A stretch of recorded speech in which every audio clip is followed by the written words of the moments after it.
Over 1,000 women will walk in and out of this Sacramento Kaiser hospital. 1 out of 7 of those will get breast cancer, but one man's persistent journey will start a movement.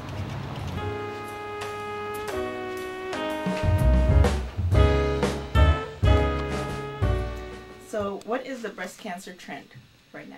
Unfortunately, right now we're seeing, despite what many people say in the news media, an increase in the incidence of breast cancer. And this is due to a couple things, I believe. Number one, I believe that women are more educated these days than they were, say, even in the last decade.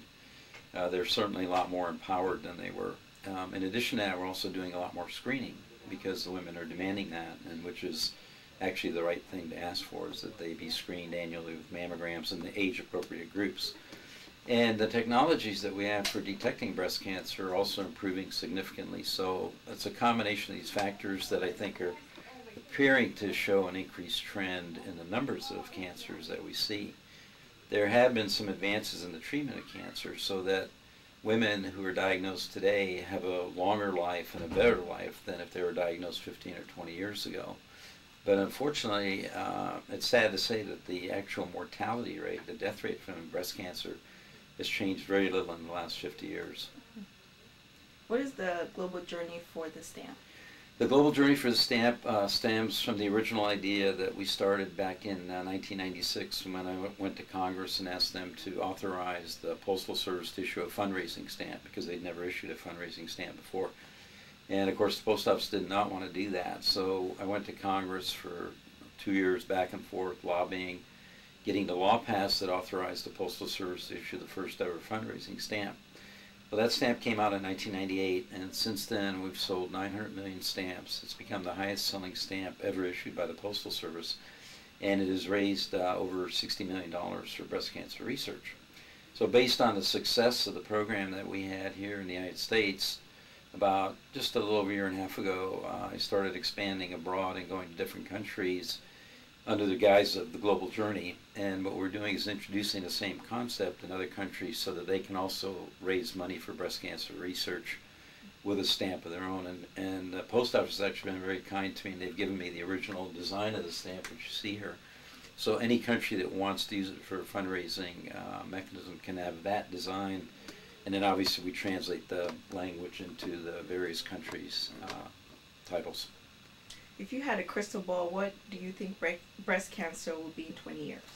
Well, I don't have a crystal ball, but my hope is that the next generation of women won't have to be dealing with this disease. So when I'm running around lecturing about breast cancer or advocating for breast cancer issues, one of the messages that I try and deliver is that a lot of times there's young ladies, young little girls sitting in the audience, and the final message is that what we're trying to do is to alleviate breast cancer as a problem that that generation is going to have to deal with.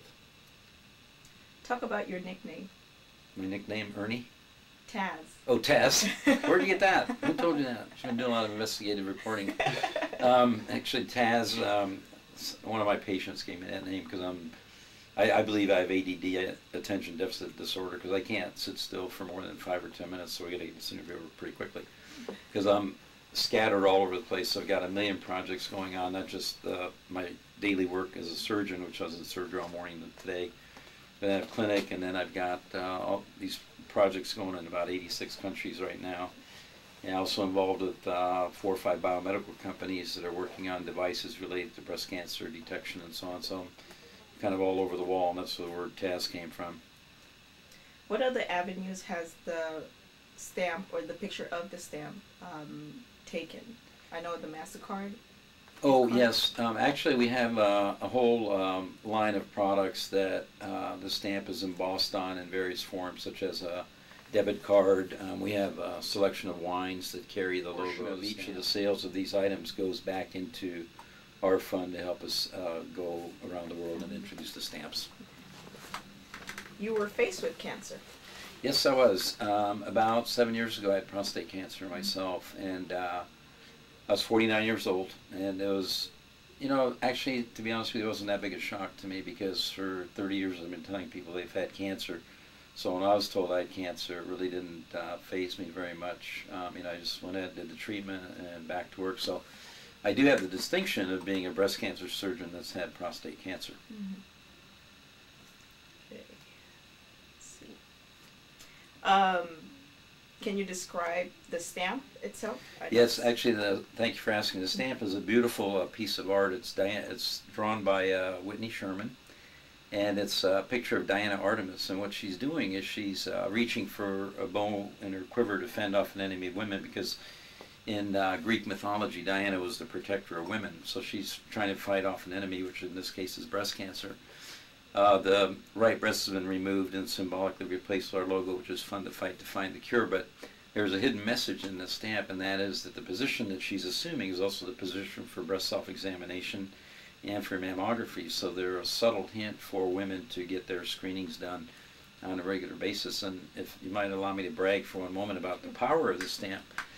You know, as I mentioned, I've traveled all over the world speaking, and several times people have come up to me after my speech, and they've told me some very compelling stories, and I'll share one of those with you. A lady came up to me about a year and a half ago, and she told me that she'd seen one of my other speeches somewhere, and that prompted her to go out and buy a couple sheets of stamps, which she gave her best friend, who happened to have two daughters who were 32 and 35. The two young ladies went out and got their examinations, and of course, once you know, the 32-year-old winds up being diagnosed with breast cancer.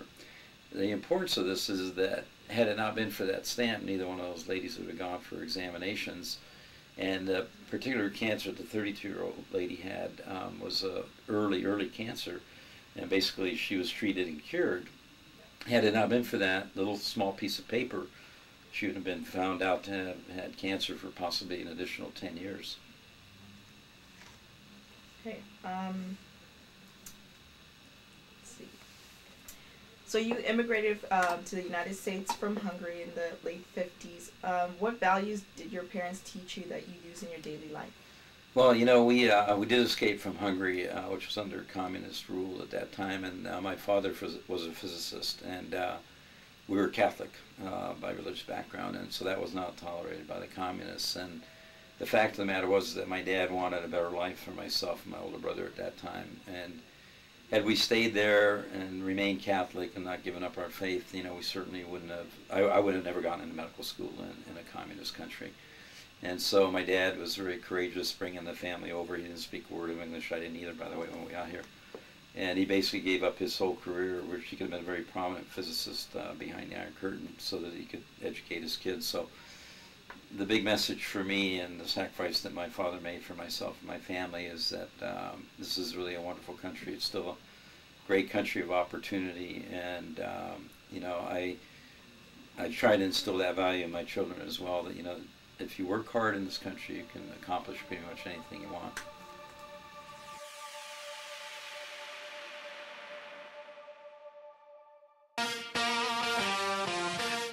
Let's go, girls.